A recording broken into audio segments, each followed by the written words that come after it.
السلام علیکم میری سادہ دل ویورز، کیسی ہیں آپ؟ اچھا، آج کا ٹاپک کہہ لیں یا اچانک میرے ذہن میں آیا کہ میں اس چیز پر بات کروں۔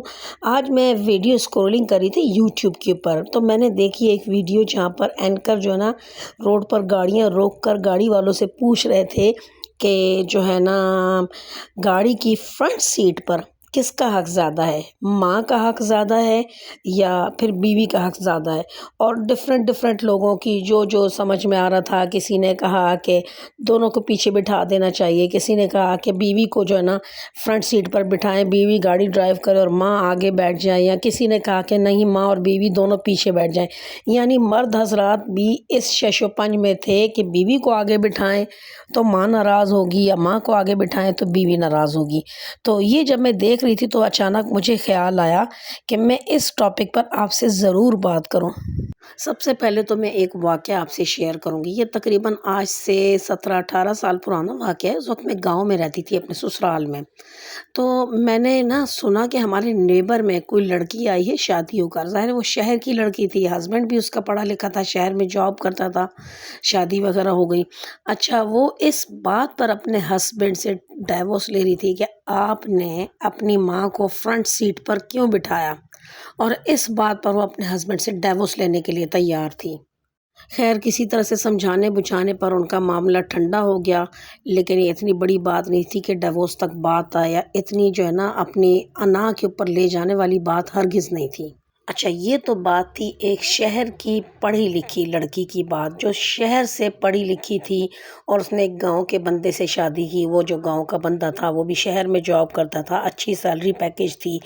تو یہ تو اس کا حال میں نے آپ کے سامنے بیان کر دیا کہ اتنی سی بات پر وہ طلاق لینے کو تیار ہو گئی۔ اچھا، اب اسی سے ریلیٹڈ میں ایک اور واقعہ آپ سے شیئر کرتی ہوں۔ یہ آج سے چند سال پہلے کی بات ہے۔ ہمارے کوئی واقف کار ہیں، انہوں نے اپنے 2 بیٹوں کی شادی کی۔ اچھا، جو بڑے بیٹے کی شادی کی انہوں نے اپنی سگی بھانجی سے کی۔ تو جو دوسرے بیٹے کی انہوں نے شادی کی وہ بہت پڑھی لکھی فیملی کی تھی، شہر سے شادی ہو کر آئی تھی، اور ماشاءاللہ ڈبل ماسٹرز کیا ہوا تھا، کسی جج کی بیٹی تھی۔ اچھا، دونوں بیٹوں کی شادی کر دی۔ اچھا، بڑے بیٹے کے پاس گاڑی تھی، وڈس گاڑی۔ تو ہم لوگوں نے ان کو اپنے گھر انوائٹ کیا، دعوت دی کہ آئیں آپ ہمارے گھر، شادی کی دعوت، جیسے دونوں بیٹوں کی ساتھ شادی کی تو ہم نے کہا آپ دونوں بہوؤں کو ساتھ لے کر آئیں، تو آپ ہمارے گھر پر انوائٹڈ ہیں۔ اچھا، خیر، ہم لوگوں نے اپنی بساط کے مطابق بہت ہی بہترین طریقے سے دعوت کی، کیونکہ دونوں لڑکوں کے ایک ہی دن ولیمہ ہوا تھا، نئے نویلے شادی شدہ جوڑے تھے۔ اچھا، تو جو خاتون خانہ تھیں جن کے دونوں بیٹوں کی شادی ہوئی تھی، ان کی جو بڑی بہو ہے وہ ان کی سگی بھانجی تھی، اور وہ گاؤں سے شادی ہو کر آئی تھی۔ بالکل گاؤں نہیں تھا، وہ شہر کی یونیورسٹیز میں پڑھتی رہی تھی، لیکن بیسیکلی وہ لوگ، ان کے پیرنٹس گاؤں میں رہتے تھے۔ جبکہ جو ان کی دوسری بیٹی تھی، بیٹا تھا جس کی آؤٹ آف فیملی شادی کی تھی، وہ جہلم سٹی سے لڑکی شادی کر کے لائے تھے، اور لڑکی جج کی بیٹی تھی، اور شروع سے ہی ایک بہت ہی پڑھے لکھے اور اچھے ماحول میں اور شہر میں رہی تھی۔ دونوں بچیوں کے گھر کا ماحول اچھا تھا۔ اچھا، خیر، میں بات کر رہی تھی کہ ہم لوگوں نے جب دعوت وغیرہ کی، کھایا پیا، اس کے بعد جب وہ رخصت ہونے لگے تو بڑے بیٹے کے پاس وڈس گاڑی تھی، میں آپ کو بتا چکی ہوں۔ اچھا، اور ان کی جو بڑی بہو ہے بالکل دبلی پتلی اسمارٹ سی، جبکہ میری وہ جو خاتون خانہ تھیں جنہوں نے بیٹوں کی شادی کی تھی وہ بھی کافی ہیلدی سی تھیں۔ بندہ اس ایج میں ہیلدی ہو جاتا ہے۔ ان کا جو دوسرے نمبر کا بیٹا ہے وہ بھی ہیلدی تھا، جو ان کی بہو تھی وہ بھی ہیلدی تھی۔ ہیلدی سے مراد موٹے نہیں، بٹ ہیلدی کی بات کر رہی ہوں کہ ہیلدی سے مراد ہیلدی تھے۔ جبکہ ان کی جو بڑی بہو تھی جس کے ہسبینڈ کے پاس گاڑی تھی، وہ بالکل دبلی پتلی، جس کو کہتے ہیں نا سنگل پسلی کی بچی تھی۔ اچھا، اب کیا ہوا کہ جب وہ لوگ گاڑی میں بیٹھ کر جانے لگے نا، تو میں نے دیکھا کہ جو بڑا بیٹا ہے وہ تو ظاہر ڈرائیونگ سیٹ پر بیٹھا ہوا تھا، اور اس کی جو بیوی تھی جو گاؤں سے شادی ہو کر آئی تھی وہ فرنٹ سیٹ پر اس کے ساتھ بیٹھ گئی، اور پیچھے جو ہے نا اس کی ماں اور اس کا بھائی اور اس کی بھابھی پھنس کر بیٹھے۔ تو جب وہ بیٹھ کر چلے گئے تو میں تو خاموش ہو گئی، مجھے یہ بات کچھ نامناسب سی لگی۔ لیکن اس سے پہلے ہی جو میری اپنے بچے تھے انہوں نے کہا کہ امی یہ کیا بات ہے، کہ مطلب حالانکہ میرے بچوں کی کسی کی شادی نہیں ہوئی، لیکن ان لوگوں نے بھی فیل کیا، کیونکہ انہوں نے بچپن سے اور شروع سے ایک ہی ماحول دیکھا تھا کہ جب میری مدر ان لا آتی تھی نا، میری ساس یا میری امی یا میرے ابو یا میرے سسر جب بھی آتے تھے تو میری کوشش ہوتی تھی کہ اگر میرے ہسبینڈ گاڑی چلا رہے ہیں تو میں اپنے سسر سے کہتی تھی آپ ابا جان آگے بیٹھیں، یا میں اپنی ساس سے کہتی تھی کہ امی جان آپ آگے بیٹھیں، اپنے والدین کو آگے بٹھاتی تھی اور خود میں پیچھے بیٹھتی تھی۔ یہ ان کو ایک خود بخود ایک رسپیکٹ دینے والی بات ہوتی ہے۔ جبکہ عام روٹین میں اگر ہم فیملی ممبرز کہیں جا رہے ہیں یا میں اپنے بچوں کے ساتھ جا رہے ہیں تو آٹومیٹکلی سی بات ہے میں اگلی فرنٹ سیٹ پر بیٹھتی ہوں، گاڑی ہمارے ہسبینڈ کی ہے تو کوئی مسئلہ نہیں، پوری زندگی پڑی ہوئی ہے فرنٹ سیٹ پر بیٹھنے کے لیے۔ اچھا ایک اور بات میں آپ کو بتاؤں کہ یہ جو گاڑی ہے نا اور یہ جو رتبہ ہے یہ آپ کے والدین کی وجہ سے آپ کو ملتا ہے کہ آپ کے ماں باپ نے بچپن میں آپ کی تربیت کی، آپ کو پڑھایا لکھایا اور زندگی بھر آپ کے لیے دعائیں کیں، تو یہ ان کی دعاؤں کی مرہون منت ہوتی ہے۔ ورنہ میرے والد صاحب کے پاس تو ایک عمر تھی کہ گاڑی تھی، میرے ساس سسر کے پاس گاڑی نہیں تھی۔ وہ والدین جنہوں نے کبھی اپنے پاس گاڑی نہ رکھی اور ان کے بچوں کے پاس اگر گاڑی آ جاتی ہے تو یہ ان کے لیے، ان بچوں کے لیے اکڑ کا یا غرور کا مقام نہیں ہے بلکہ عاجزی کا مقام ہے کہ ان کے والدین کی دعاؤں سے ان کو گاڑی ملی ہے۔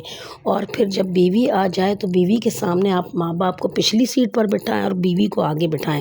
اچھا وہ جو بچی تھی جو آگے بیٹھی تھی وہ بھی سگی بھانجی تھی، اس نے بھی یہ نہیں سوچا، ہی نہیں خیال کیا کہ کہتی خالہ جان آپ آگے بیٹھ جائیں۔ اچھا جو پچھلا واقعہ میں نے آپ کو بتایا کہ بات طلاق تک پہنچ گئی، وہ شہر کی پڑھی لکھی لڑکی تھی، اور جو یہ والا واقعہ میں نے آپ کو بتایا یہ گاؤں کی لڑکی تھی پڑھی لکھی لیکن گاؤں کی لڑکی تھی۔ تو بات شہر یا گاؤں کی نہیں ہوتی، بات شعور کی ہوتی ہے، تربیت کی ہوتی ہے اور احساس کی ہوتی ہے۔ اچھا اب اسی سے جڑا ہوا ایک اور واقعہ میں آپ کو بتا دوں۔ اختر عباس صاحب کی جو موٹیویشنل ویڈیوز آتی ہیں وہ اپنی ویڈیو میں بتا رہے تھے کہ میرے پاس ایک بچی کا فون آیا یا شاید میسج آیا تو اس بچی نے کہا کہ میری نئی شادی ہوئی ہے اور جب ہم لوگ جاتے ہیں تو میرے ہسبینڈ کی جب مدر ساتھ ہوتی ہیں تو وہ مدر کے لیے اگلی سیٹ کا دروازہ کھولتے ہیں اور ان کو آگے بٹھاتے ہیں، لیکن جب ہم اپنی فیملی کے ساتھ کہیں باہر جاتے ہیں مدر ان کی ساتھ نہیں ہوتی تو وہ ہمیشہ مجھے درجہ دیتے ہیں اور ہمیشہ مجھے آگے بٹھاتے ہیں، لیکن جب وہ اپنی مدر کو آگے بٹھاتے ہیں تو مجھے بہت برا لگتا ہے، بہت مجھے نفرت محسوس ہوتی ہے اپنی مدر ان لا سے۔ تو اب یہاں پر بھی جو ہے نا میں سوچ میں لگ گئی ہوں کہ آج کل کی بچیوں کی کیسی سوچ ہے کہ وہ اس چیز پر اپنے رشتے ختم کرنے کو تیار ہیں کہ ماں آگے کیوں بیٹھی۔ تو میرے کہنے کا مقصد یہ ہے کہ جو ماں باپ ہوتے ہیں نا وہ اپنی پوری زندگی اسٹرگل میں گزار دیتے ہیں آپ کو اس مقام تک پہنچانے میں کہ آپ سب کچھ حاصل کر لیں۔ پھر اگر وہ بزرگ آپ کے ماں باپ آپ کے ساتھ ہوں اور بہویں اگر عزت اور احترام کے ساتھ گاڑی کا فرنٹ ڈور کھولیں اور کہیں کہ ابا جان آپ آگے بیٹھ جائیں، امی جان آپ آگے بیٹھ جائیں، اپنے ساس سسر کو کہیں، تو اس طرح سے ان کو رسپیکٹ دینے والا مقام ہوگا اور بچے کی اچھی تربیت بھی ظاہر ہوگی۔ اور بعد میں جب ہسبینڈ وائف ہوں یا ریلیٹیو ہوں آپ اپنے ہسبینڈ کے ساتھ آگے بیٹھیں، اس میں اتنی کوئی مطلب انسلٹ والی بات نہیں ہے کہ اگر آپ کی ساس یا سسر آگے بیٹھ جاتے ہیں۔ اچھا ہماری پنجابی زبان میں کہتے ہیں شودا پن، یعنی اگر جیسے کسی کو پہلی دفعہ مل جائے نا تو اس کو وہ کچھ راس نہیں آیا یا پہلی دفعہ کوئی چیز دیکھے تو اس کے اندر ایک شودا پن آ جاتا ہے، یہ پنجابی زبان کا ایک لفظ ہے۔ تو اسی طرح جو بچیاں اس طرح سے کرتی ہیں نا کہ جنہوں نے فرسٹ ٹائم گاڑی دیکھ لی ہو اور ان کے ہسبینڈ کے پاس گاڑی ہو لیکن وہ اپنے بزرگ والدین کو گاڑی میں پیچھے جگہ دیں اور خود جناب وہ آگے بیٹھ جائیں، بے شک بزرگ والدین پیچھے پھنس کر بیٹھیں لیکن ان کے اندر کا جو ہے نا ان کی انا کو نہیں مرنا چاہیے، انہوں نے جناب ہر حالت میں آگے بیٹھنا ہے۔ تو یہ بڑی غلط بات ہے، اس سے آپ کی تربیت ظاہر ہوتی ہے اور آپ کا شعور ظاہر ہوتا ہے اور آپ کی تعلیم کا شعور ظاہر ہوتا ہے کہ آپ نے تعلیم سے اور تربیت سے کیا کچھ سیکھا۔ اوکے جی، اسی کے ساتھ میں اجازت چاہتی ہوں، کمنٹ باکس میں ضرور بتائیے گا کہ آپ اس سلسلے میں کیا کہتے ہیں اور آپ کی کیا رائے ہے اس سلسلے میں۔ اچھا جی، ہمیشہ خوش و خرم رہیں، آباد رہیں، اللہ حافظ۔